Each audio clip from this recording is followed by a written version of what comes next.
Ladies and gentlemen, good afternoon. My name is Jonathan Elkind. I am a fellow and senior research scholar here at the Center on Global Energy Policy, and we're very pleased to have you with us this afternoon. Throughout this academic year, the Center on Global Energy Policy has convened a series of public presentations under the label of Where Next on Climate. As the title suggests, the series is in part an attempt to comprehend the implications of what has been a signal change in U.S. policy, a deprioritization of climate. In the course of the year, we have focused on clean energy and climate engagements with key partner countries from North America, Europe, and Asia. We've looked at strategies being employed by corporate leaders.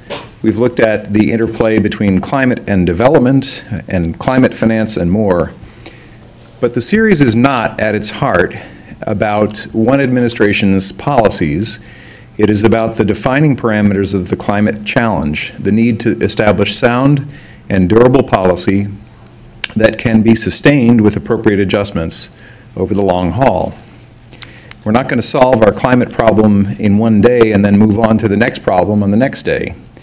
In time, we're going to have to change whole economies. We'll have to change our own behaviors in a timely and enduring way, both of those features being important.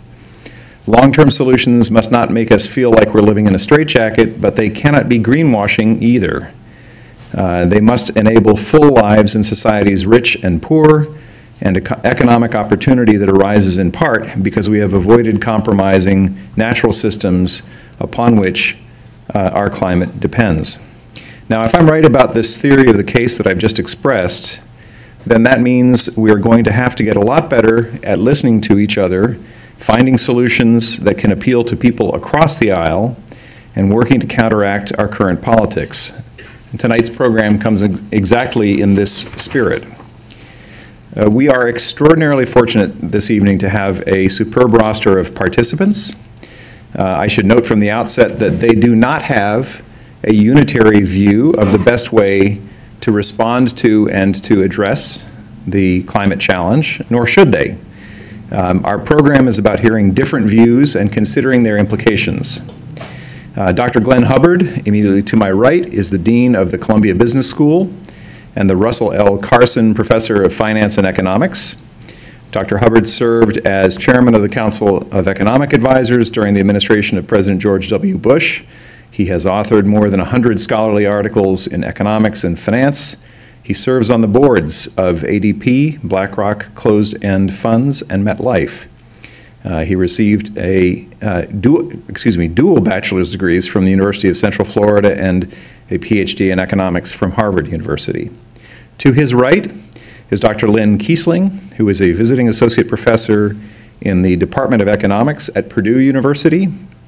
She is also the associate director of the John H. Schnatter, got it right, Center for Economic Research. I hope I got it right.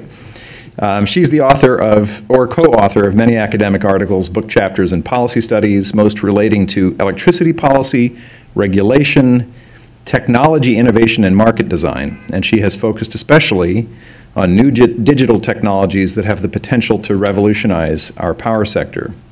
Dr. Kiesling received a Bachelor of Science in Economics from Miami University of Ohio and a PhD from Northwestern University. To her right is Rich Powell, the Executive Director of ClearPath Foundation, which focuses on small government, free market reforms to our nation's energy problems. Rich previously worked with McKinsey & Company in their sustainability and resource productivity practice. He focused on clean energy strategy, residential energy efficiency, low carbon growth, and clean tech market entry. Rich received a bachelor's degree from Harvard College in environmental science and public policy and a law degree from New York University. Last but not least, the far right from my side is Dr. John Diamond, who is the Edward and Hermina Hancock Kelly Fellow in Public Finance at the Baker Institute and an adjunct professor of economics at Rice University. He is also CEO of Tax Policy Advisors, LLC. His research interests are federal tax and expenditure policy, state and local public finance, and the construction and simulation of computable general equilibrium models. Of particular note to our parochial vantage point at the Center on Global Energy Policy is the work that he has done as a contributor to our ongoing initiative on carbon tax research. He has a PhD in economics from Rice University. Ladies and gentlemen, really very pleased to have these colleagues with us. The first element of our program will be a presentation by Dean Hubbard. Before I turn over the floor to him, let me just mention a couple other features of the program. After Dr. Hubbard's remarks, the Dean has to slip off to another engagement, but we'll take a couple of questions if there are questions from the floor. From there, we will move to a panel discussion involving the remainder of the colleagues before you. Let me mention that, like all of this Center on Global Energy Policy's public events, this is being webcast live.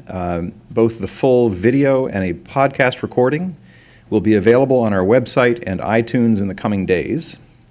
And those of you who may be watching online on the live stream, as well as you in the audience here this evening, can submit a question at any time using the hashtag CGEP events and our Twitter handle @ColumbiaUEnergy.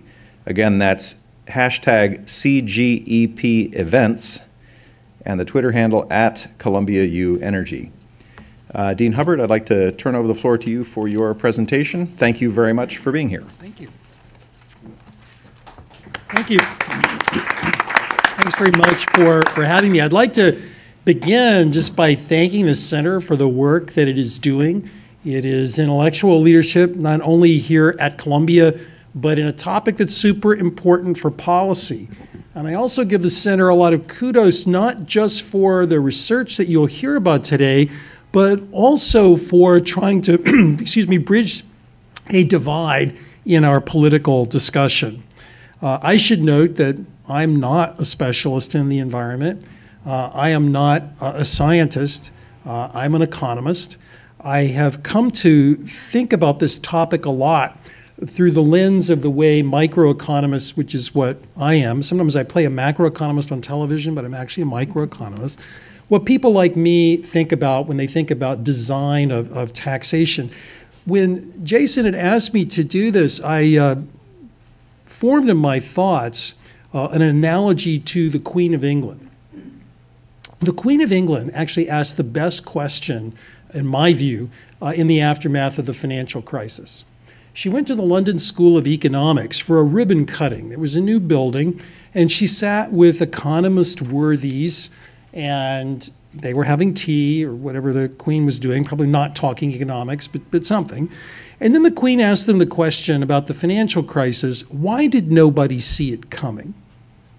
And I take no schadenfreude there. If the Queen had come to Columbia and asked me and my colleagues the same thing, we probably would have looked at our shoe tops. And I think what the Queen was asking about the financial crisis, which is the metaphor I want to use for what I want to talk about climate policy, is how can we have low-frequency, super important things that simply do not get the attention that they deserve, either from scholars, like the Economists in her example, or from policymakers. I came to this having had 2 tours of duty in Washington. I ran the tax part of the Treasury Department when President Bush Older was president, and then I was in the White House the second time, with an academic's view. So when I came to climate policy, I started out with what I call the externality position. So of course, we should price externalities where we can. That is what theory teaches. That's what we teach freshmen. That is definitely what we should do. Phase 2 of my training in Washington, phase 1 didn't last long. Phase 2 was what I would call the mugged by reality phase, where I gave what I thought were very persuasive presentations to the president and the vice president. But I realized that there were many political arguments that they had that didn't fit well with my externality position, and I'll come back to that. The third phase that I'm in, and it's a position I'm in right now, and what I wanted to talk with you about, is searching for framing. Economists, when they talk about issues, whether it's climate policy today or even trade, to use a current policy discussion of great import, we often resort to very simple truths and theories that don't persuade the public. And if we would get off of our externality duh or free trade good duh to talk about a different frame, we might be more persuasive. And that's what I'll try to do with you. So here's where I start. From where I sit as an economist, as a statistician, I think that the case for action to combat global climate change has grown increasingly compelling. Here's the problem. We don't know scientifically precisely how much long-term climate change will result from ever-expanding economic activity, primarily from the burning of fossil fuels, or how much climate change is, quote, safe. From an economist perspective, which is the only one I can have, that would suggest we need a flexible, a measured approach that continues to research the consequences of climate change and how we can avoid damage in the future. So what would this be? It would be an approach that would establish a policy architecture, not just a single tool, that would send signals to business people and consumers in order to spur climate-saving innovations, while at the same time engaging both rich and poor nations, because the environment doesn't care where emissions come from, in similar cost-effective activities to reduce the threat of climate change. Things have to start with science. Good environmental policy clearly relies on sound science. And the science surrounding climate change is, at least to my eye, clear. We know that concentration of greenhouse gases, particularly carbon dioxide, has increased significantly since the Industrial Revolution due to human economic activity. We also know that the surface temperature of the Earth is warming due, at least in part, to that increased concentration. Here's the issue. Other aspects of the science are more ambiguous. With a bit of global warming, there are natural responses that could either amplify or dampen the warming effect. So that means that when you look at people's estimates of the likely temperature and climate changes over the next century, you would expect to see, and indeed you do see, a fairly wide range. And then if you take that next step, critically important in the policy process, to the potential effects on actual people and ecosystems, those effects are even more uncertain. But here's where a little bit of economics comes in. Despite this uncertainty, I think most serious students of climate change and most serious policymakers who've tried to understand the issue believe that the likelihood of adverse climate change is sufficiently great to warrant action. That's the good news. But what action? This is where economic analysis and discussions like we're having this afternoon should guide environmental policy. Just as a household, each of us, or a business, makes plans to reduce the potential damage from uncertain events, like when we buy an insurance policy, the United States and other countries need to address the damaging, if uncertain, consequences of global warming. To me, this notion of uncertainty can't be an excuse for doing nothing, but nor can it be an excuse for slamming on the brakes. Near-term actions shouldn't be imposing greater risks than the problem they seek to address. I would view that as a simple Econ 101 point. The best analogy I know here actually came from an economist colleague of mine, Dick Schmalensee, who once put forward, to my view, a very helpful analogy. If you smell smoke at home, it would be silly to do nothing until you actually see flames, but you also wouldn't hose down the entire house after one whiff of what might be smoke. What Dick is saying is, again, uncertainty is a guide to action, but it can't be an excuse to do nothing or to do everything. So if we go from that simple intuition to the global warming debate, uncertainty can't be taken to justify inaction, but nor can it be taken to justify overreaction. As Dick's smoke analogy suggests, the U.S. should be pursuing a moderate policy that can be justified as we learn more about the threat of climate change and the costs of alternative responses.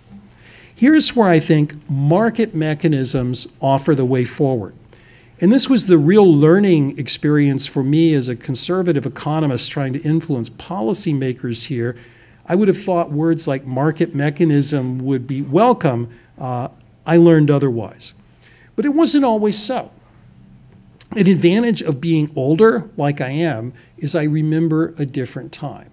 If you go back to the administration of President George H.W. Bush, when Dick Schmalensee, the gentleman who I gave credit to for a moment, actually served as a member of the Council of Economic Advisors, the administration was trying to grapple with a problem of SO2. And economists led the charge and said the way we could deal with sulfur dioxide was with a tradable permit system. And the idea was simple. The existing approaches of command and control regulation that the government had been pursuing were very heavy-handed, very costly, and very inefficient in reducing SO2. The Council of Economic Advisors won that battle. We have had a tradable permit system for SO2. And one adaptation of that in the climate debate is some have proposed a similar approach for CO2 that would try to address all U.S. emissions of carbon dioxide and other climate-related gases. And it would do so, again, through a tradable permits mechanism a la the SO2 system. If we were to go that route, the use of coal or oil or natural gas would require permits in proportion to CO2 emissions. They would be typically sold along with the fuel, so that it's not that individuals would be dealing with the permit market, it would be folks upstream. An implication of a tradable permit system is that businesses and individuals who can reduce their fuel use and emissions most inexpensively will do so. And those who can't wind up buying more of the permits and supporting those who can. And in so doing, not a regulator, but a simple market mechanism will flexibly encourage the least expensive, the least costly for society ways to reduce emissions without really constraining an individual business or an individual. And revenue from, at least portions of it, from the auctions of those permits could be used in other ways, say to reduce distorting taxes. Now, that's a convenient argument. Indeed, it's an argument I once made. I no longer feel so strongly about it. I would say all true, but at what price? Permit markets can be very uncertain and volatile, particularly when they're first introduced, making it a bit hard to gauge the economic impact of the program. Meanwhile, an alternative of an equivalent tax, as opposed to a tradable permit scheme on carbon dioxide, would offer certainty to business people about the price that they face at the margin. So when I had talked about tradable permit schemes and recommending them to President Bush, I recommended that they would have what was called a safety valve, which would be an upper bound on the price of tradable permits that would limit the cost of the program to businesses and individuals. And of course, that price could change over time.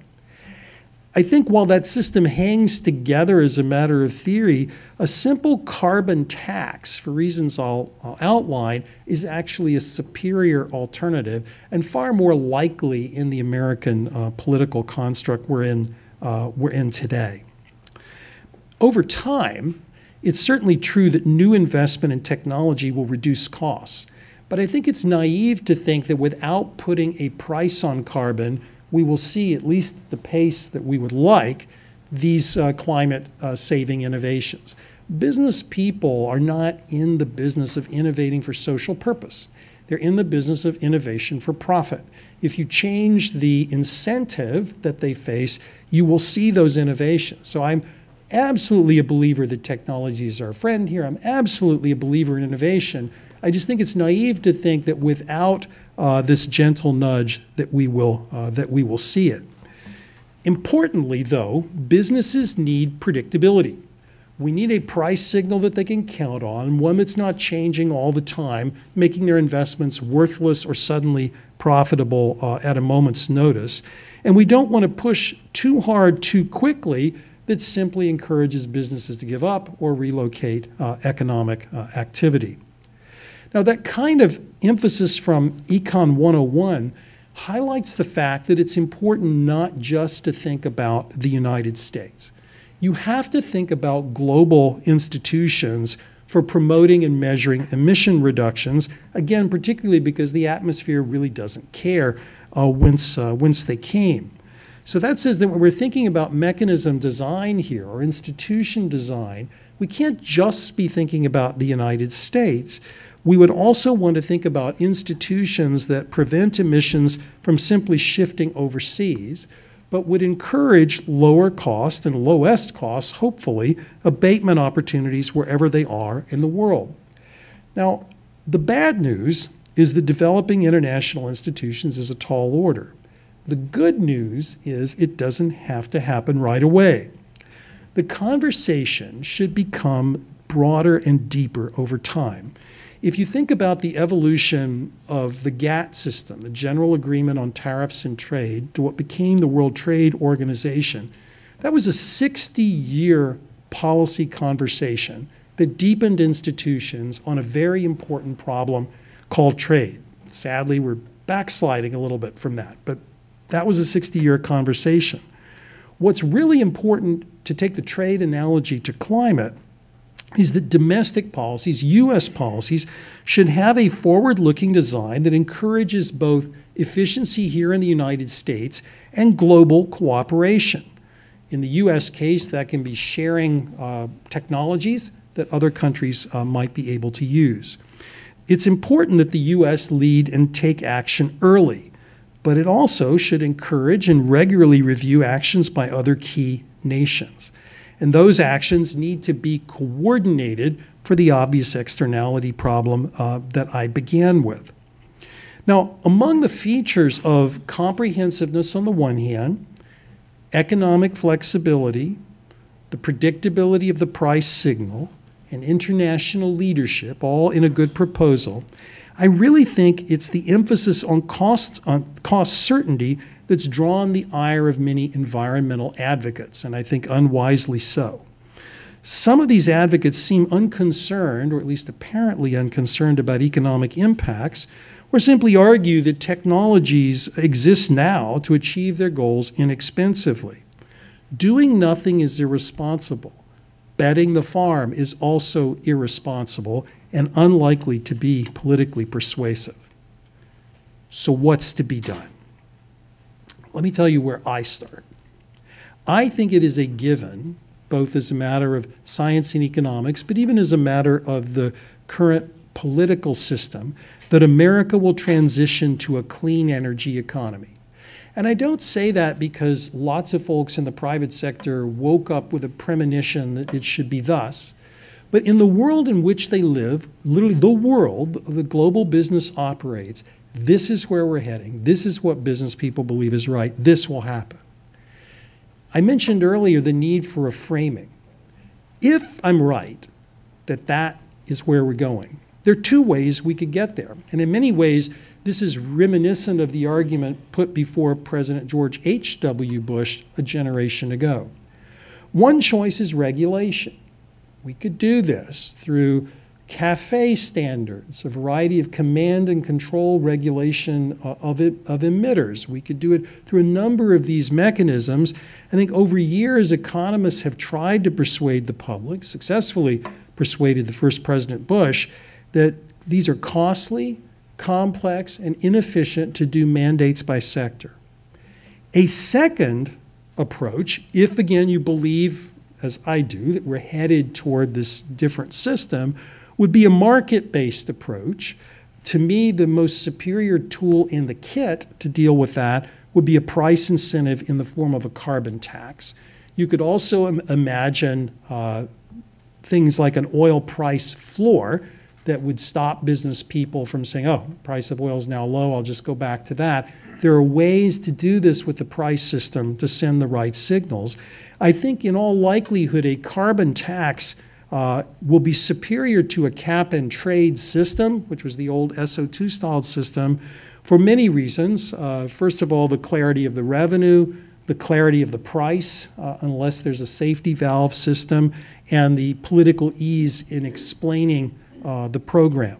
So I think in terms of advancing what I would call direct economic arguments, the externality duh that I started with, I think we're going to win this battle if we focus on this frame. Now, what about implementation, if that's how you advance them? To me, the carbon tax offers a very simple and potent system. If we did a carbon tax at upstream stages of production, we would find very efficient administration design relative to the mandates approach that we presently take. About 2,300 sources account for about 80% of US emissions. About 6,000 sources account for almost 90%. So you're not talking about having to go to every individual or even every individual business. You would levy a carbon tax on per ton of CO2 equivalent, and you could set a path for the tax per ton into the future, generally rising over time at a specified path. Remember I said from the science, we're facing a problem of decision-making under uncertainty. Generally speaking, that tells you to adjust gradually to a target. When you learn something about your target, you can change that adjustment path.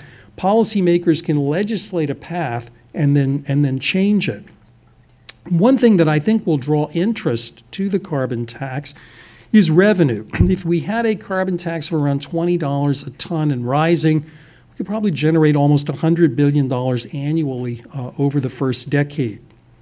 A 20% long-run reduction in CO2 emissions that this might facilitate would reduce household GDP, household incomes and GDP under a regulatory approach, but would have only a very modest effect under a carbon tax approach if there were recycling of revenue. And I'll speak about that in a moment. So advancing direct economic arguments is a frame. Implementing them is by focusing upstream with a predictable path for business people. Now, what about the indirect economic arguments? Not the externality duh, but reasons that politicians might look. I always felt that what would bring people to the table was corporate tax reform. I always believed that if you were to cut the US corporate tax roughly the amount we just did, that would cost about $100 billion a year. And one could imagine a revenue-neutral policy that says, let's do something that is pro-economic growth, raising investment and employment, and use that to balance. That ship sailed, so we actually had the corporate tax reform already without a carbon tax. But I would argue we're not done in tax reform. If you look at what is on the menu for anybody who's going to be thinking about public office in the 2020 presidential election, if not before, there are issues ranging from payroll tax reform to support for work for many in our country. You can't do these things for free. You would need some offsetting revenue, and I would argue the carbon tax is likely to be looked at longingly by many politicians, even if they've never heard of the word externality. They've heard of the word, I need $100 billion.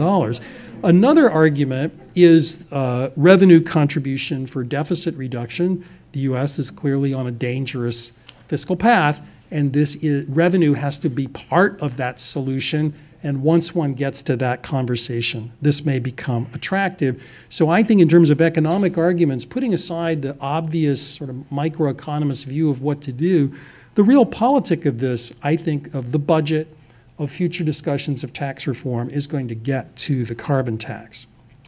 Now, I wanted to wind up, though, by talking with you a minute about getting past political stasis. I've been thinking about these issues actually for quite a while, and I can't say that I've made much progress in terms of their implementation, and I think there are two problems. One is endemic to economic policy making. There's a difference between in policy making a heart attack and cancer. Policymakers are very keen to respond to heart attacks. In other words, shocks happen. They're very quick to respond. If you think of counter-cyclical public policies, the interventions after the financial crisis, the patient has a heart attack, policymakers are there. We're not very good, going back to the Queen of England's question, at cancer, very deadly but slow moving diseases that may not even be apparent for a while, but are just as deadly in the long run. A second political stasis problem is political polarization. It is very difficult to have a conversation in Washington on any subject. And this subject has multiple issues because it cuts across taxes, your views on the environment, and so on. The frame that brings it together would have to marry a concern about distribution, a concern about the environment, and a concern about tax reform. So from where I sit, if you want to break through this political stasis, we've got to talk about this as we're going to go this way, but do you want regulation or do you want markets?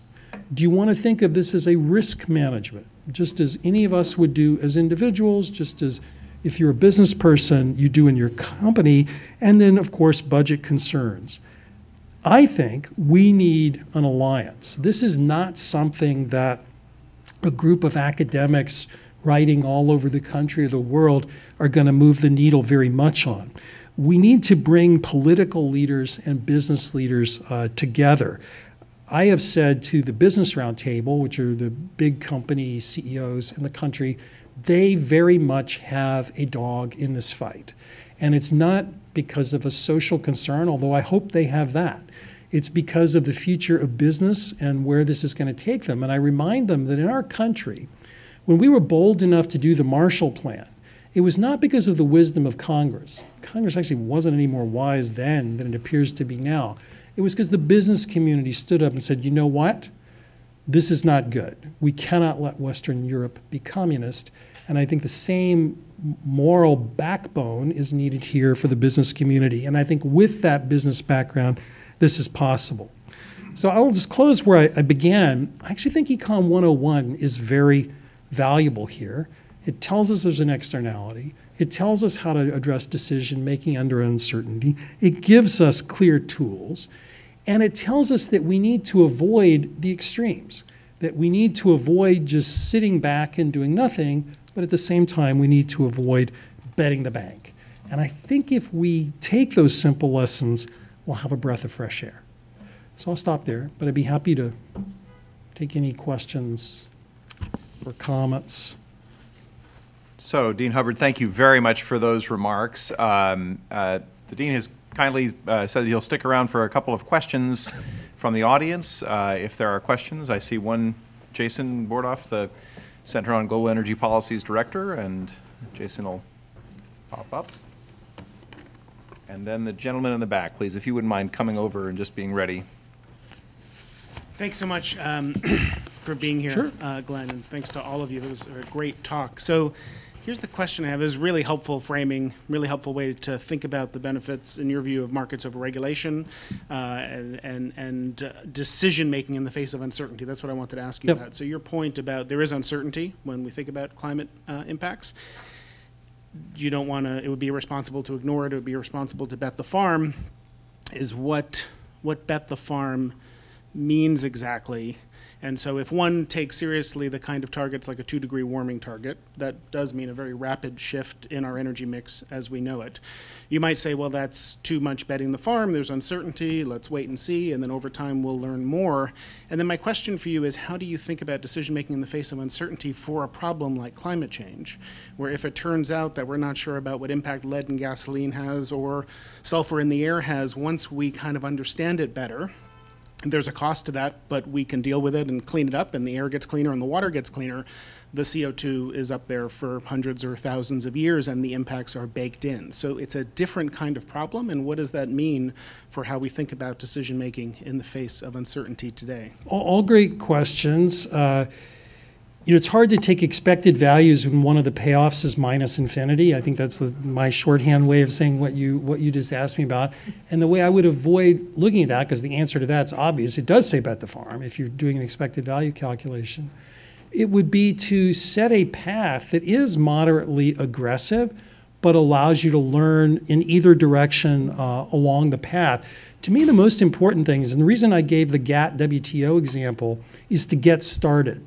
My fear with members of Congress is that if we give too what will appear to many draconian an outcome, we never get out of the gate. If we start more modestly and then dial up over time, I think the support is better. So I think both the economics and the politics point that direction. Well, I certainly take your point. Please, if you wouldn't mind introducing yourself as well. Hi, Ken Kramer, Rushton Atlantic and B School 78. Welcome home. Thank you, Yeah. thank you.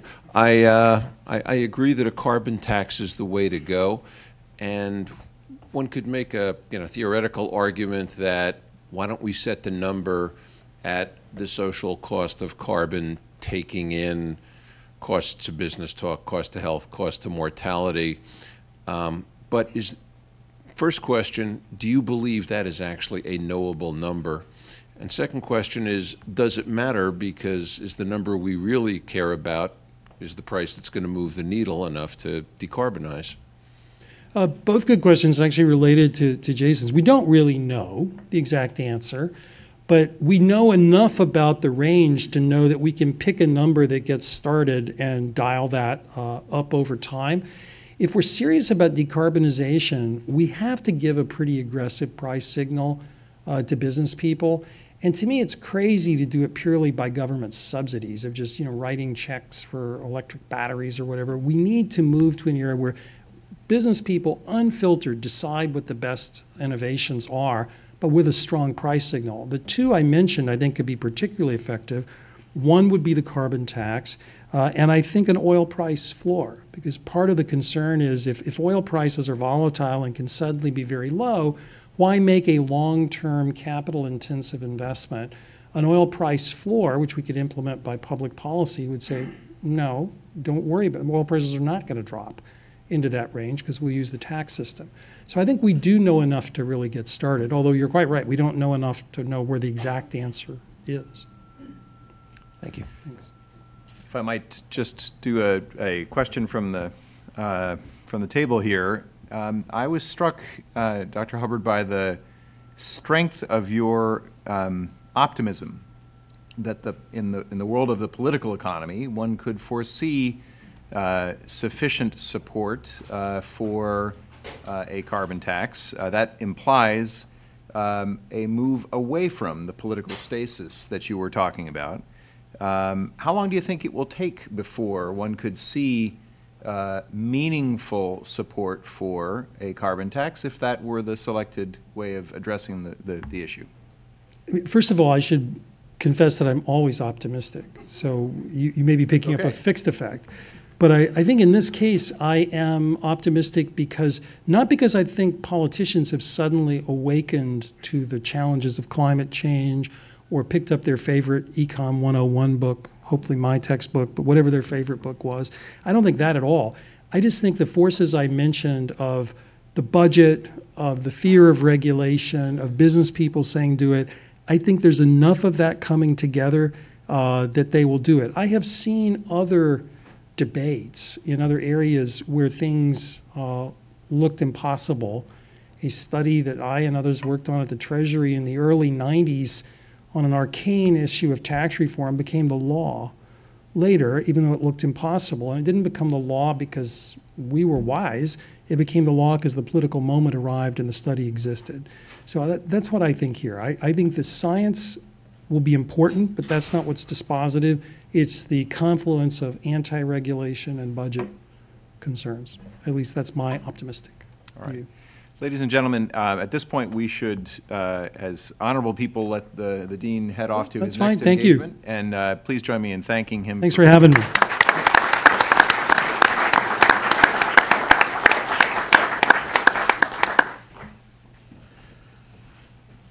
So I like that frame for our discussion, that it's advised to be optimistic as a matter of ongoing policy. So let's see if that is the watchword for the rest of the discussion. As I said at the outset, our panelists who are distinguished leaders in different places, in academia, in public policy, et cetera, are not people who come here with a uniform perspective on the right way to deal with the climate issue. And I think that's all to the good, because the spirit of this conversation today is really about trying to explore different ideas and how they interplay with one another in some of the ways that Dr. Hubbard just did. But let me start, if I might, with one of the, I think, quite challenging elements, it's actually on, of the world that we find ourselves in, and it is the political stasis point that Dr. Hubbard was just talking about. In March of this year, for example, the Gallup organization released new polling that found that 69% of Republicans view climate change as an exaggerated threat, up from 65% last year, whereas only 4% of Democrats share this view. The same poll found that 35% of Republicans believe climate change to be human-caused, as against 89% of Democrats. So I'd like to ask my panelists, just as a kind of a starter, in the political economy space, and then we'll come back to specific ideas. I cite those numbers not to say that one group of partisans is right, one is wrong, but rather why has this become such a divisive issue in our politics? And I'd be interested to have you comment a bit on that. Maybe I could start with you, Lynne Kiesling, and if you wouldn't mind, give us a little bit of a public service announcement about the work that you do, and we'll dig more into the substance of that in a minute. Good. I'm glad you're starting with me, since climate is not where I focus. So good, I can give a simple answer to your question and then let my fellow panelists give you deeper answers.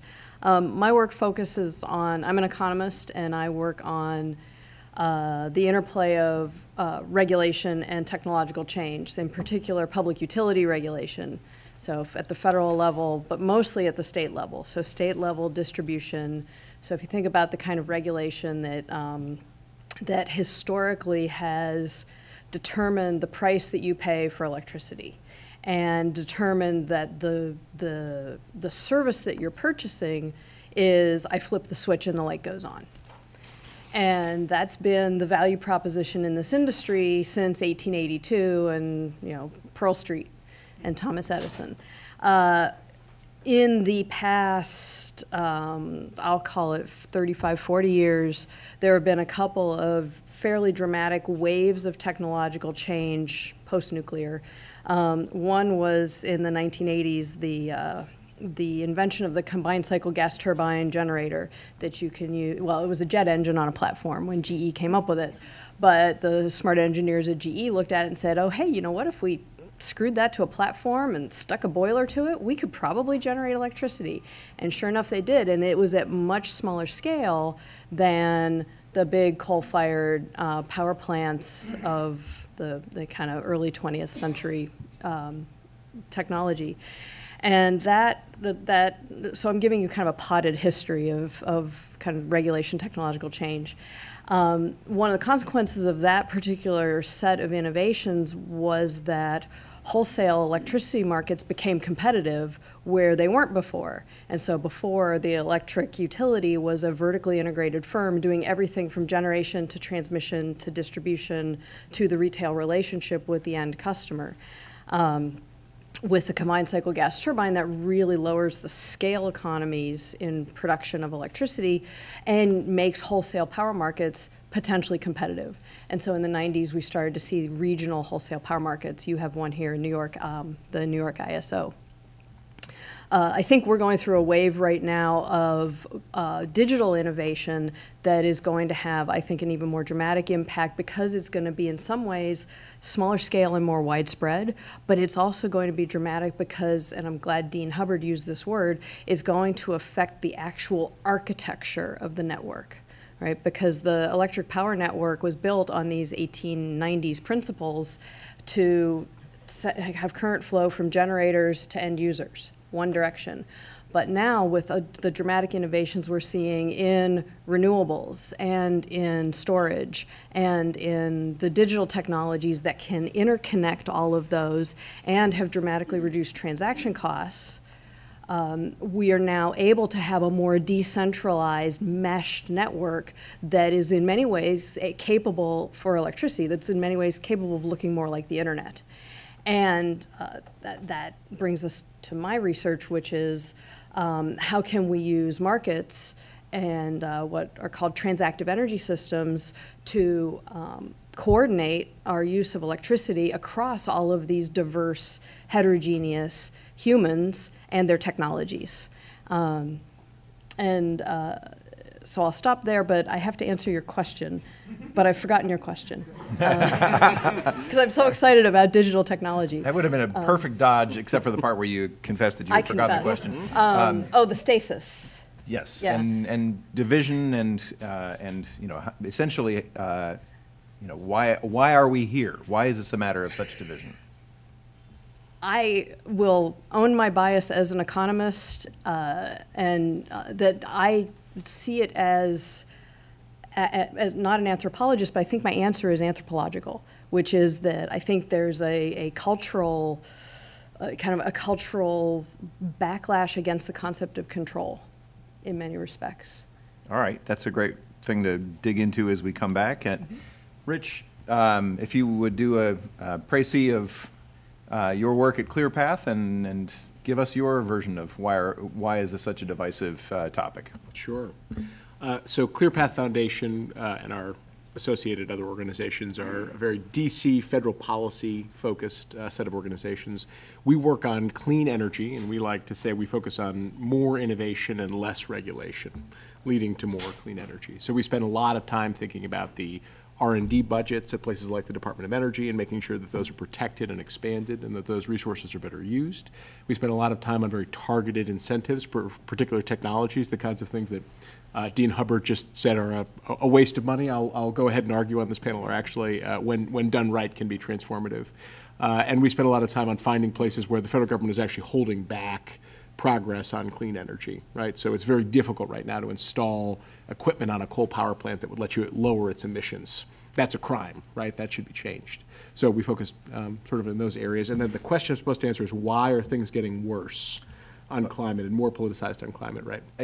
Not so much getting worse, but Yeah. why is it such a divisive topic in our politics Sure, today? yeah. Well, I guess one thing I'll note about that is this is not as depressing as it seems, because if you do the same polling on clean energy and do you support clean energy, the results are almost flipped, right? They're almost as optimistic as the climate numbers are pessimistic, right? There's virtual unanimity that we ought to be focused on scaling up clean energy in this country, and it goes across political lines. So there's more to work with, and that's actually one thing I think we all need to think about, especially as we're sort of, you know, collectively thinking about bringing along our fellow conservatives, is that you can get a lot of the way without forcing people to say that climate change is a problem, right? And I think that sometimes there's this almost religious focus on, well, you have to admit, you have to believe that climate's a problem before we can get to solutions. That's ridiculous, right? We actually can get to a lot of solutions before we even talk about climate being a problem.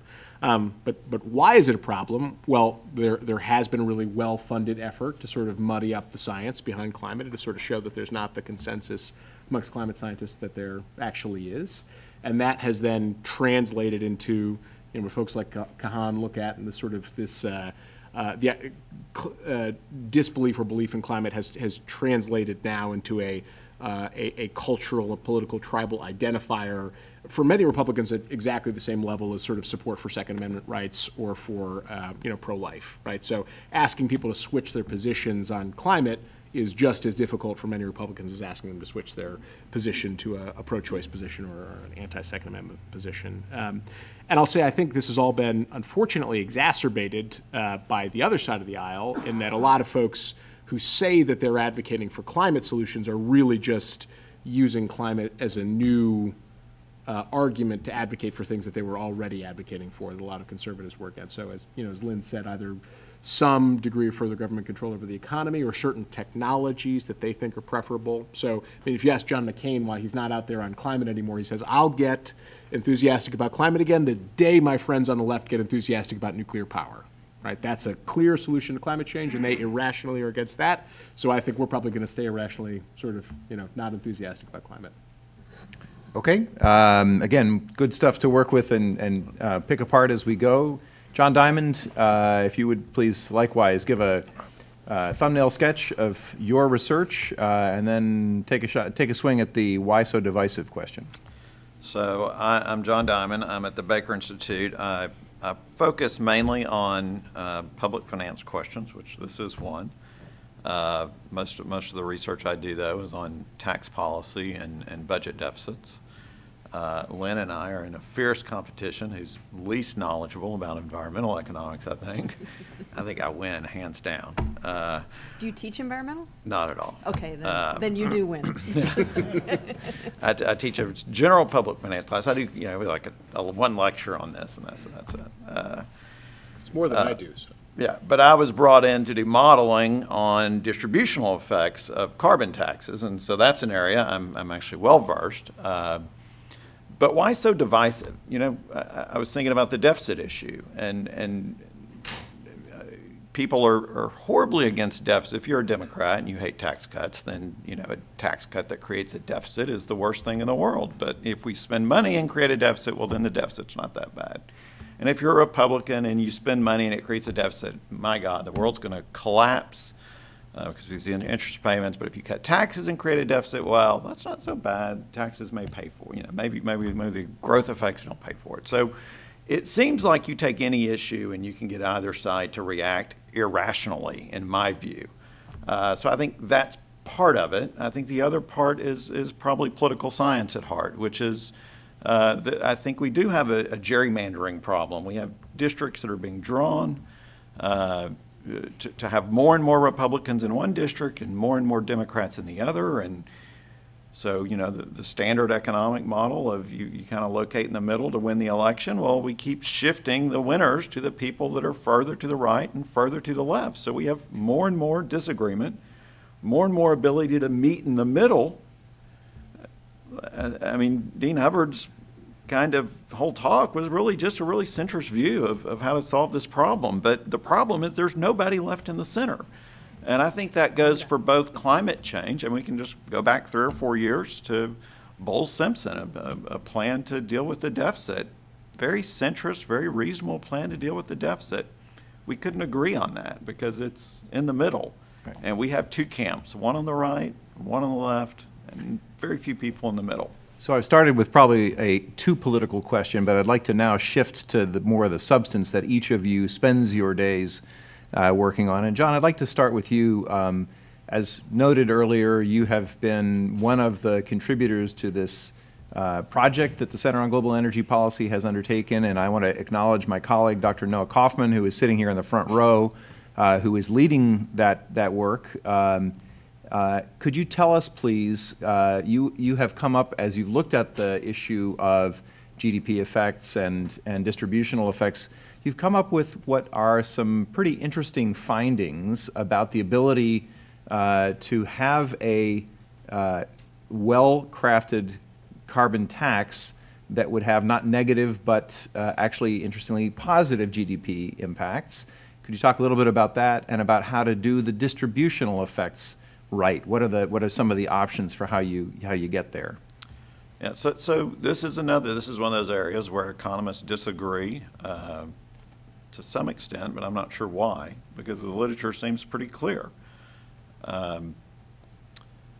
So on the distributional side and on the macro growth side, there's this question of, is there this double dividend? So you can pass a carbon tax. The first dividend is we get a better environment. The environment's going to be better. We're not going to have the negative effects from climate change. The second dividend would be, well, if we use a carbon tax to get rid of environmentally damaging effects, but then we use the carbon tax also to replace another distortionary tax, we could get a second dividend, i.e. the carbon tax could be more efficient at raising revenue than whatever tax you replace. So this chance for double dividend. Unfortunately, the literature is fairly unanimous that there is no double dividend in most cases. It always falls basically like this. If you cut capital income taxes, there's a reasonable shot at getting a small double dividend, and pretty much everything below that is going to end up not receiving a double dividend. Our study was a little more favorable, and we really built our model to look at distributional effects. We have the reason our numbers are more positive, there's two main reasons. I mean, so this gets real technical, but basically when you impose a carbon tax, one thing you get is differential commodity prices. And if you're thinking about the wage rate that people receive, there's the nominal wage, they just get paid in dollars, and then there's the real wage, how many actual goods they could purchase with the dollars they receive. Well, as you impose the carbon tax and that increases the prices of consumption goods, your real wage falls, which leads to less labor supply. As your real wage falls, people will be willing to work less, i.e. leisures become more expensive, so there should be some shift from work to leisure. And so that would tend to say that that's going to lead to less work, and therefore you're not going to get the double dividend. And we don't pick up all the differential effects of the carbon taxes because we have a very aggregated model. We pick up some of them, but not all of them, and therefore we get slightly more positive results than papers that looked at, 20 industries and 20 different consumption goods. Our model had 4 industries and 4 different consumption goods. On top of that, the 4 industries we have are corporate, non-corporate, rental housing, and owner housing. Well, where are the distortions largest in the current tax system? What capital good is most publicly subsidized? Housing. Housing is the most subsidized capital good. Well, we have that in our model, so the carbon tax actually would be offsetting an existing distortionary tax. So our positive results need to be taken with a grain of salt in some respect compared to the standard literature result that a payroll tax is going to be is not going to have a double dividend. It's going to be very close to neutral, I think, in most studies. And we're right there. I mean, we had 0.4% increase in GDP with a substitution of a carbon tax for a payroll tax. I think once you had the differential prices, that would be very close to zero in effect. So what am I, to sum up, if you impose a carbon tax and you replace capital income taxes, you can expect positive GDP effects.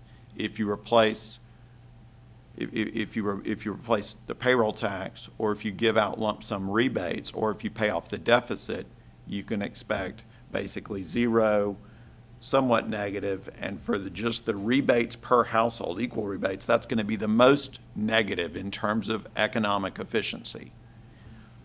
On the progressivity side, regressivity or progressivity side, you just flip them. The household rebates are the most progressive. Actually, we find that debt plus household rebates, but basically the household rebates are most progressive, then the payroll tax, and the most regressive or the least progressive policy would be cutting capital income taxes. So that's where you stand. Those are your 6 choices. How do we want, how much economic efficiency do we want, and how much regressivity or progressivity do we want? And those are decisions we're trying to make. Great, thank you. Rich, if I might come to you, I know that your emphasis, as you indicated in your introduction, goes much more to support for technology innovation. Can you tell us a little bit about why you think that's a superior way of coming at these issues, and help us understand what some of the priorities would be that you would wish to see move forward? Yeah. So I think the technology approach or the innovation approach has 2 major things to argue for it. Well, maybe 3. One, we could just say politically it's just easy, right? There's very broad support for clean energy innovation, and there's very high ROI. So you can do a lot with relatively small amount of federal dollars and very kind of distributed payment for that sort of across our entire tax base. So just for example, the shale gas revolution, right, which has dramatically changed the U.S. energy landscape, has led to a sort of market-directed decarbonization on the scale of gigatons. So really large decarbonization.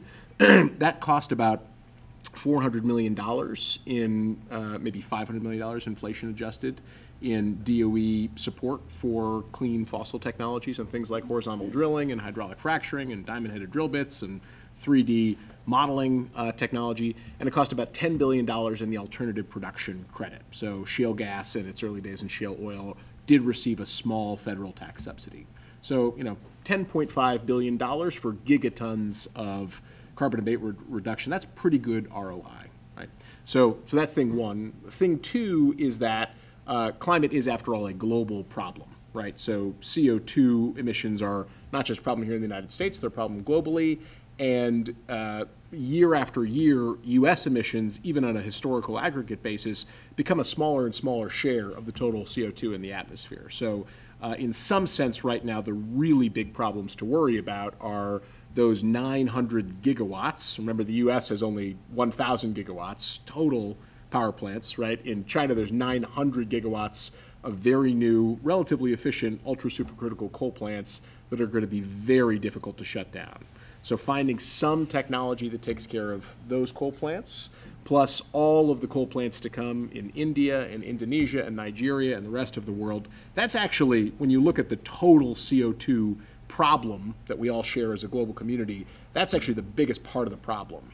So in our view, actually, the most important thing is finding technologies that can either help reduce those emissions as they currently stand or replace those emissions to come with low or zero emission generating technologies that are highly scalable and very affordable for those countries to build as they rapidly decarbonize.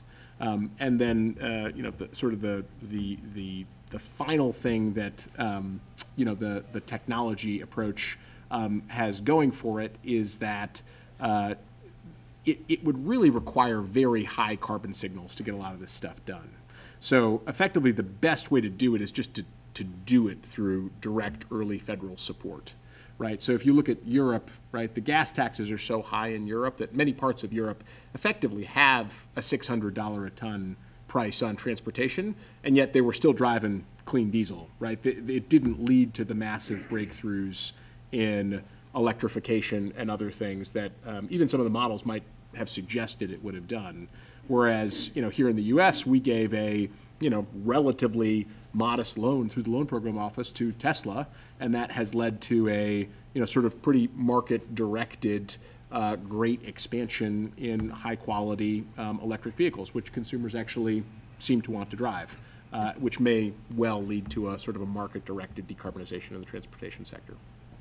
Well, and Lynn, if I could just key off of the innovation and technology point, I mean, technology, of course, isn't kind of done in a day either, and then done. We see this massive tidal wave of digitalization happening across the energy sector. Some of that tidal wave will bring very good impacts in terms of a transition to a low-carbon future. Others of it will not be favorable to that end. So how do you think about the challenge and the opportunity that this innovation in the energy sector provides for dealing with the climate problem? Well, I'm like Dean Hubbard, I'm an optimist, so I'm going to mostly stick with the opportunity. But yeah, the digital, you know, digital means, you know, we consume more electricity to charge our stuff, right? And I was joking with, you know, I always travel with a battery now because if my phone battery were to go out, I would probably hyperventilate. So we increasingly, the more digitalization is embedded in the economy, the more we have that kind of latent demand for electricity, and it's not going anywhere.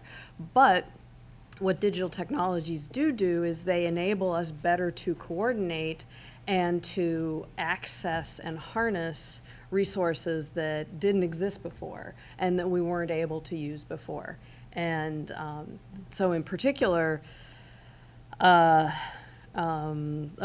particular use case that you can think of as an example, you know, we're all used to kind of, well, and especially those of us who are maybe not students, are used to having kind of the spinny dial analog meters on the outside of our house, and I flip the switch and the light goes on is the value proposition.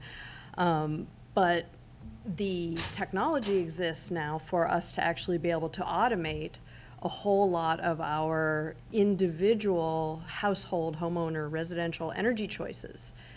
So you can have, you know, a chip embedded in your thermostat, your air conditioner, your refrigerator, your clothes dryer, and they can be price responsive. And it's pretty simple, and then you just get some clever engineers to write the software layer on top of that, so that, because most people don't want to spend their lives figuring out the Boolean logic of, if the price goes above 12 cents, then knock the temperature on my air conditioner up 3 degrees, right? Most people want it to be kind of easy, a slider or a dial or something, and to have it in an app, right? So you can do it remotely if you need to, but the idea is to automate it.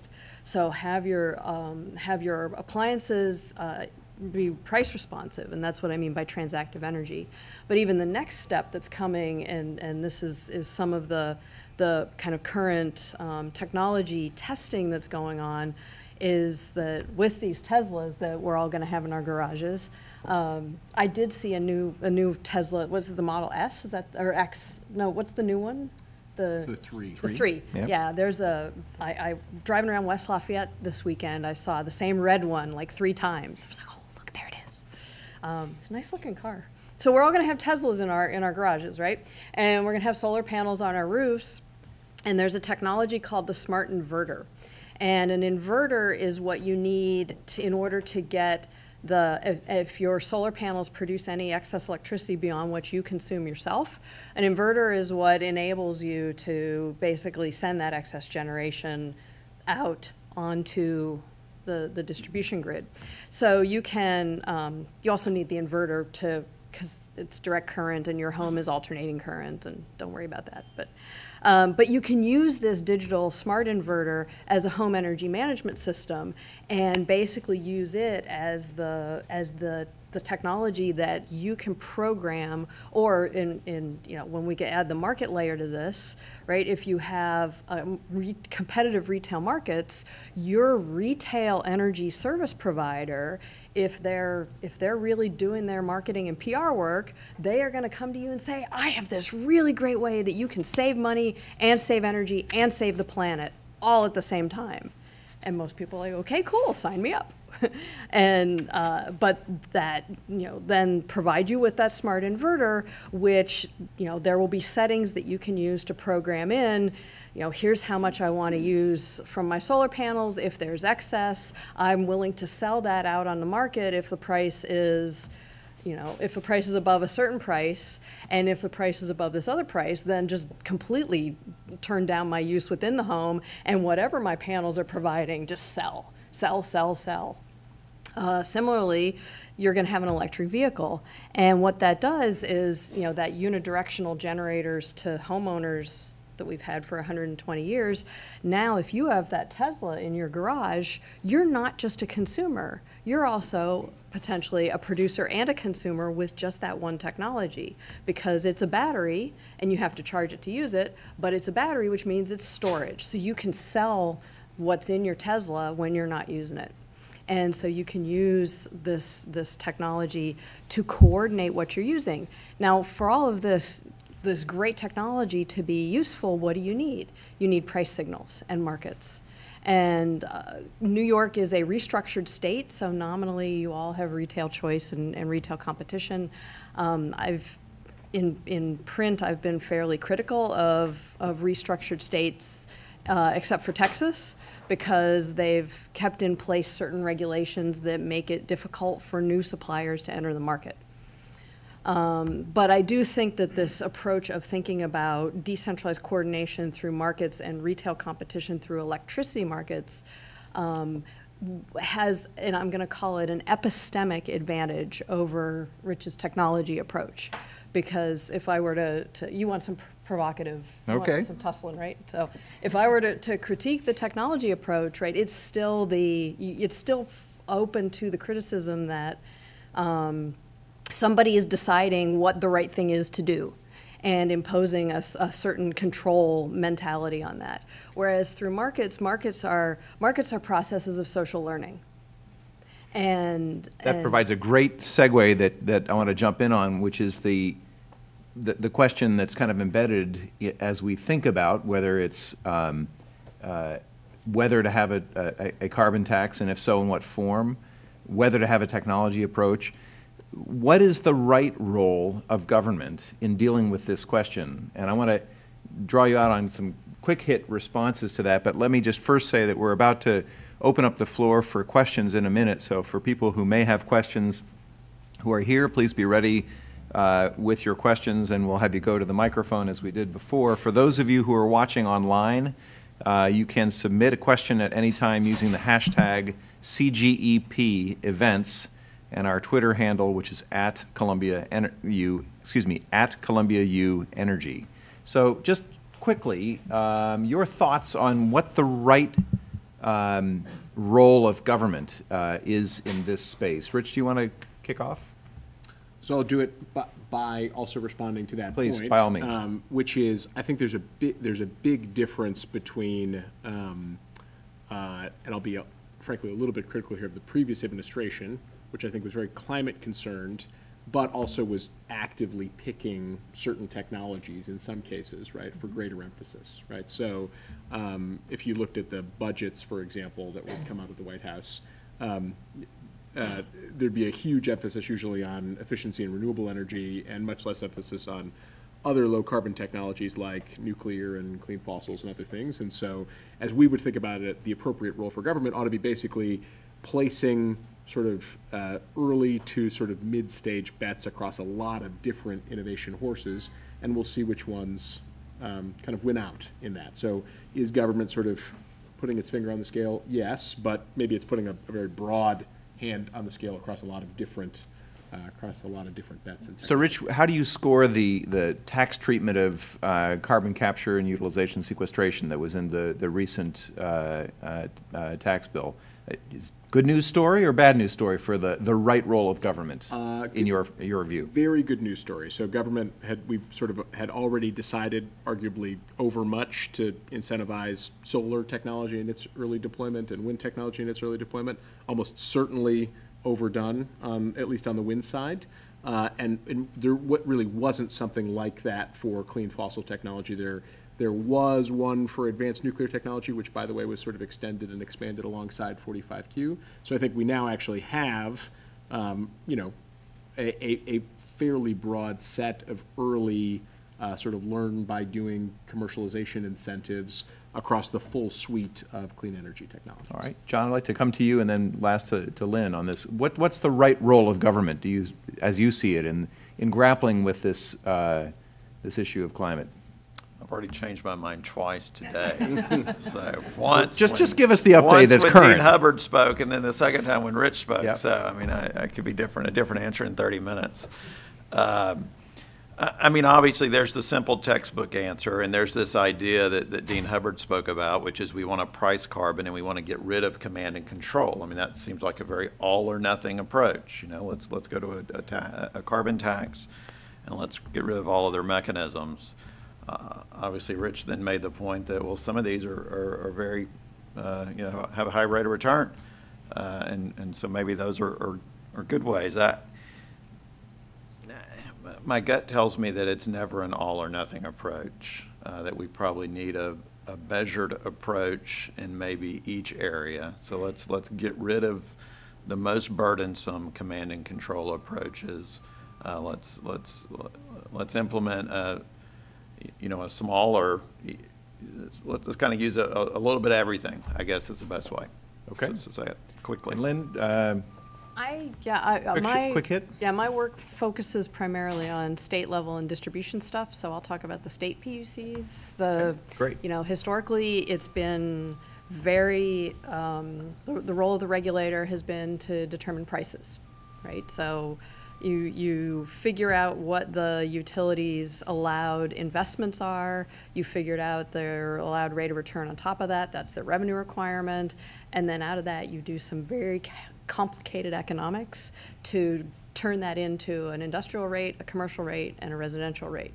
And what I guess I have argued for the role of regulation in the states to evolve towards rather being that of competition policy and kind of more like the Federal Trade Commission does, right?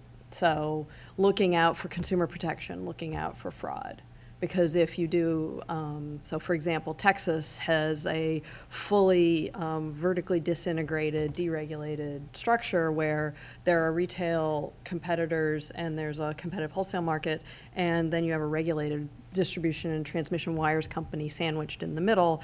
That's the regulated footprint. And for the customer-facing side, they really just focus on consumer protection as well. Okay, got it. Michael Gerard, the floor is yours from the Sabin Center on Climate Change Law and the Columbia Law School, please. Thank you. I'd like to ask you all a question about price signals. In Paris, the world community agreed that a temperature increase of more than 2 degrees Celsius, 3.6 degrees Fahrenheit, is intolerable.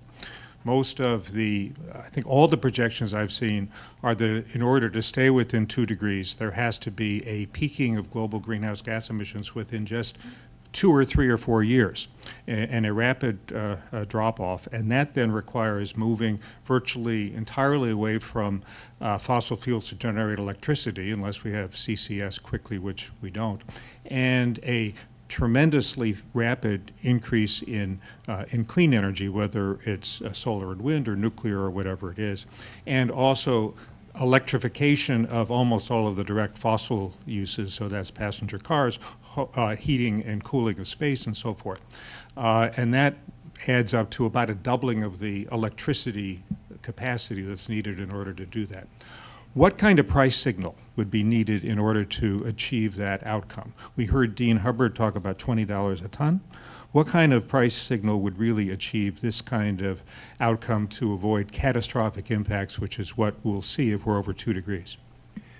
Great. Let me just, in the interest of time, also ask the second questioner to please step forward, introduce yourself, and pose your question, and then I'll ask the colleagues to hit a couple at one time, please. My name's Rafe. I'm a senior in Columbia College. My question is, do you think the United States, in terms of policies that promote carbon capture and storage, is a reliable model for developing countries to emulate that may have different pricing structures in different contexts? Yep. Great. Okay. Who wants to kick off on either one of those? Price signals, John, you want to, because you're at the end and Yeah. we're scrawling something there? I mean, must have the thought. Yeah, I was right. And I really have no idea. I mean, look, I think this is why this, this gets back to your initial question. Why is this, why do we have such a hard time making a decision here? We're told by Dean Hubbard that we should go purely to a carbon tax, and then by Rich that we should keep some other regulatory, or as Dean Hubbard said, we're just writing the checks. We could quit writing those. I mean, so one minute we hear one thing and the next minute we hear something else. Dean Hubbard says we should move moderately and slowly with a measured pace and then ramp up over time, but yet here we need to act immediately. I mean, two very different, I'm sitting here thinking, well, it's a good, how do you come to how do I decide right now which way we should go? That's a hard, so voters are dealing with very complicated issues that are hard to solve, and they're hearing two very different stories on a regular basis, I think. And I just think there's so I don't know. I don't know the answer. I don't know what the price is. I know I've read in the Wall Street Journal last week that there's a new study out that showed that the effects of global warming are smaller on the climate than recently expected. I could be totally off base here in terms of the context of this. And then they looked back and that there's a trend in these effects getting smaller. I don't know where to place that. I don't actively work in this literature, but it creates a real problem in making an informed decision. There's just a lot of complexity. So I don't really have an answer. Okay. Rich, you got an answer? Well, so I echo a lot of that. I guess it depends on whose model you believe, right? I'm fairly well acquainted with, the MIT joint programs models on this stuff, and I believe for the rate of decarbonization you're talking about, they price it around $1,200 a ton, right? So I find a $20 a ton carbon price very difficult to believe in the United States in a transparent way on a federal level. One reason we don't work on that policy, I think the political economy is just really difficult. So again, why we always come back to, well, shouldn't we be really focused on figuring out other ways to find the technologies that would make it not $1,200 a ton in order to achieve those kinds of rates of decarbonization. But if you don't mind, I mean, there's a dynamic give and take there, right? So, you know, finding other technologies, again, doesn't happen overnight. So, and you've stressed the need, in fact, ClearPath has very clearly stressed the need to sustain innovation budgets over time. So when would be the right time to, I mean, if you don't want to go to $1,200 a ton, okay, I get that. It seems to me, I look to my economist colleagues as to whether that's a central estimate. It seems to me that's somewhere in the pretty high zone, but like. Well, that includes all the industrial levers and others as well. Okay, all right. And Lynn, a view on this? CCS. Have you thought CCS. Oh, CCS? sorry. Was the question, is CCS a good idea in developing markets, or As a model for developing countries, the way you've developed it. Oh, the way that we have developed it in the United States, is that a model? You mean sort of doing stop and start on very large demonstration projects such that most of them sort of fail and maybe only two actually? We definitely shouldn't do that in other developing countries. I mean, I think it's certainly a model that should be offered to rapidly developing countries. I think in some particularly large swaths of the Middle East, CCS will be, arguably is today, a very affordable. I mean, natural gas is being injected into oil wells right now across the Middle East, which is For reservoir management purposes. for reservoir management and enhanced oil recovery. If that was instead, you know, if they had built coal plants and put, you know, CCS gear on, even at current prices, they would probably be much better off using the CO2 for that and then have the gas to export or burn instead of burning oil. So it certainly should be an option. And in fact, you see that happening now in the UAE. The United Arab Emirates has got a project between ADNOC and the National Oil Company and a big, I think it's a big steel plant, if I'm not mistaken. So taking that CO2 for that purpose, exactly. Do you want to come in on this, Lynn? On the pricing thing, I would perhaps advocate a little epistemic humility and say, Do those words go together well? we seem to be in short supply. You know, one thing that is fundamentally true about prices is prices are an emergent signal of that emerges out of some underlying process. And this is always the problem with these synthetic markets, is that, and this is why I would say, you know, even though, you know, I'm not, you know, I'm not at all politically partisan, and I don't engage in advocacy on anything related to this stuff we've been talking about. But I have evolved towards Dean Hubbard's position. But that said, I've never been a member of Greg Mankiw's Pigou Club. You know, I've always been in the Coast Club, right? Because if you have market processes and low enough transaction costs, then that enables people to discover what the actual true, meaningful, relevant opportunity costs are. And any estimates in synthetic markets that we do of prices are going to be a fiction. And we have to recognize that and be honest about it when we're doing it. Great. And please, going back, thinking about the price effect, I mean, I do recall an article by Bill Nordhaus commenting, I think, if I remember the numbers correctly, he said if the top 15 emitters all implemented a carbon tax, and that accounts for about 75% of emissions, I believe, that the price that you would have to implement because of leakage in the system would have to be increased by 70%. So if we're just looking at the U.S. implementing a carbon tax, that price increase would be, so you're talking about 1,200 times 1.7. You know, this isn't just a U.S. problem. This is a worldwide problem, and this gets back to the problem that Dean Hubbard brought up, is we need some type of international body. So implementing $1,200 in the United States today, would that help us? No, I don't think it would. I think you would have so much leakage and so much production elsewhere that we would probably have very little environmental benefits from such a policy. I'd like to take the next question. We're going to do this real quick. And unfortunately, after Jason, I think we'll be done with questions because we'll have to end on time. Please introduce yourself and your question. Okay, great. Thank you very much, and I've really enjoyed this panel. My name is Peter Domenico. I'm Dean of Science for the Faculty of Arts and Sciences, and I direct a center called the Center for Climate and Life here at Columbia. And so my question to you, or the comment really, is that is something I'm surprised hasn't come up in this panel, and that is grid parity, or the concept of grid parity. And you know, over time, the costs of producing a unit of electricity from renewables has decreased, and the price, depending on where it's coming from in the fossil fuel cycle, is variable, sometimes more expensive or less. But as we've spent time sort of trying to figure out what to do, we crossed grid parity state by state and economy by economy. And actually just today, Germany announced a price of electricity of negative 60 euros per megawatt.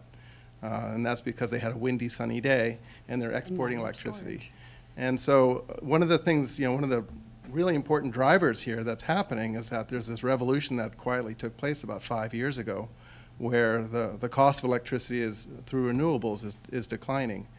And you know, I see that as an engine of change in here. I think some of the technologies that we've been discussing have a role to play in this, but there's this learning curve that's now coming in on battery storage as well. And so there are these emergent technologies that exist that are sort of taking off in an economically favorable direction. That's also in the direction of lower emissions. And so the observation to you is this is in itself its own economic engine. So we can sort of, you know, twiddle our fingers and kind of wait for whatever the solution is, or we can act on a state-by-state basis to sort of support this, to allow the grid parity engine to take place. Great. And I'm going to frame that as, do you disagree? Do you agree? Why is that a right or wrong perspective? But let me ask Jason first to come in with his question as the last question or word. Great. Well, thanks again. That was a great panel. I had a question for Rich. I just want to make sure I understand how you think about innovation and how you see Republicans in D.C. or conservatives more broadly thinking about it. And there's nothing green about innovation, right? There's a bunch of like executives in Houston this week talking about the dramatic ways in which innovation and new technology is going to make it much more economical to extract oil and gas from offshore wells at the OTC conference. So presumably, if we're thinking about innovation as a tool to address climate change, it's government-directed innovation toward certain technologies, maybe not directed toward others. But doesn't that require us to have sort of a common understanding that there's a problem we're trying to solve? You said in the beginning we don't need to talk about climate change, we can just talk about innovation. It was a pretty extraordinary thing that a Republican Congress said it is worth it to society to pay $50 of government taxpayer money to not put a ton of CO2 in the air through the 45Q carbon tax credit. What's the rationale for investing in that kind of innovation unless there's an externality you're trying to address? So we might not need to get there through pricing. Maybe there's a way through a broad-based, as you said, a hand, not a finger on the thumb on the scale of investing in new technologies. But how do we get there unless we have a common view of the kind of technology that we're trying to bring to market and maybe the kind that we're not?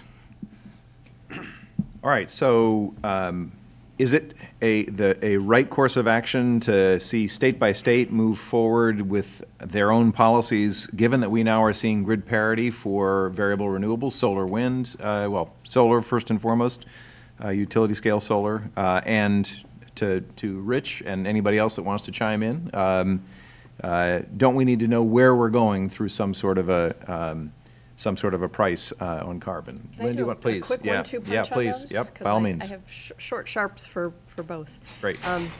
This grid parity question is in part, it allows me to make a pitch for what I think is the decidedly unsexy stuff that I work on, which is interoperability. Right? One of the digital things about interoperability is if you have digital technology really reduces the costs of connecting things together in loosely coupled systems. And if you layer on top of that markets with low entry barriers, then those are the kind of drivers that get you the kind of innovation that gets you to grid parity, because you say, okay, I can do this and I see a market for it, and if I put them together, it's just like plug and play, boom, boom.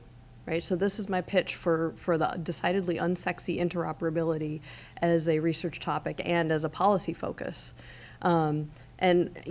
Innovation may not be inherently green, but if it's done in a kind of open, low entry barrier, experimentation-oriented process, it is focused on reducing waste and on allowing us to do things that we've never been able to do before. And reducing waste is green in some respects. So with an eye on the clock, I'm going to push ahead, and Rich, over to you, please. Sure. So just on the pure political economy, innovation polls well, clean innovation polls really well. So, and I think you actually see that in virtually all the statements that Secretary Perry or Deputy Secretary Briette make. I mean, they talk about CO2, they talk about clean, they talk about an innovation-focused agenda to push this stuff forward. So I think that there is some agreement there, even though they probably feel very differently than you or I feel about the urgency of climate. On your point about the 45Q tax credit, I think the thing that's instructive is the person who probably deserves the most credit for 45Q and actually getting it across the finish line is Representative David McKinley from West Virginia. And you might also know of Representative McKinley as the guy who led the anti-Paris opposition in the House of Representatives. So, and who last week reintroduced his anti-carbon tax measure in the House. Yeah. Right. So just to say, you can get a long way with people when you agree just on one little slice, right? So, David and I completely disagree on, the urgency of, addressing climate change and a lot of other things, but he does realize at this point that if coal and, his community's coal are going to remain a viable part of the mix going forward, then, having the CCS option is absolutely necessary. All right. And John, over to you. You want to come in on this? Okay, you're going to pass. Okay, great. All right, ladies and gentlemen, we are a minute or so over time, and we always like to try to start and end on time. As we are now at the end of the semester, the Center on Global Energy Policy's events for the year are drawing to a close. We will have one more event upcoming on May 22nd, the International Energy Agency's Oil 2018 report, which provides analysis and forecast to 2023. It's the ARTIST, formerly known as the Medium-Term Oil Market Report. That'll be off campus at the Princeton Club on West 43rd Street, again, May 22nd, and details can be found in the center's website. In the fall, we will have, of course, a full lineup of programs of this sort. Again, important topics that will be covered will include climate change, cybersecurity, clean energy innovation, energy for development, and many others. So please, if you will, join me in thanking our panelists for being here today. And thank you all as well. Thank you for moderating. That was fun.